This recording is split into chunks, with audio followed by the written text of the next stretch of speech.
नमस्कार मित्रांनो, आजचा विषयच तसा आहे शिक्षण विभागास 91 लाखाचे फर्निचर.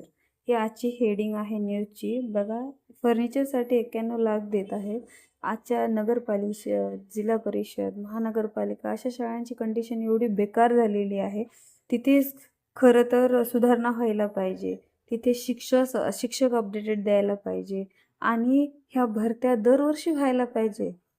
2022ला जी भरती झाली होती पोर्टलवरती, त्याच्यानंतर ही 2025ची भरती होत आहे. बरं ठीक आहे, हेही इम्पॉर्टंट आहे, पण मेन विद्यार्थ्यांच्या शिक्षणाचा दर्जा सुधारला पाहिजे. त्यासाठी तुम्हाला शिक्षक तर तिथं देणे गरजेचे आहे ना. बघा, CTET, TET पास झालेले शिक्षक आहेत, पण त्यांना त्यांच्या गुणवत्तेला वाव नाही आहे. शिक्षक भरती म्हणजे हे नशिबाचा खेळ झालेला आहे अक्षरशः. कारण प्रेफरन्सेस फक्त 100 देण्यात आलेले आहेत. विदाऊट इंटरव्ह्यूसाठी प्रेफरन्सेस अनलिमिटेड द्यायला पाहिजे मित्रांनो. विथ इंटरव्ह्यूसाठी तरी समजू शकेल माणूस, पण विदाऊट इंटरव्ह्यूसाठी अनलिमिटेड प्रेफरन्सेस द्यायला पाहिजे.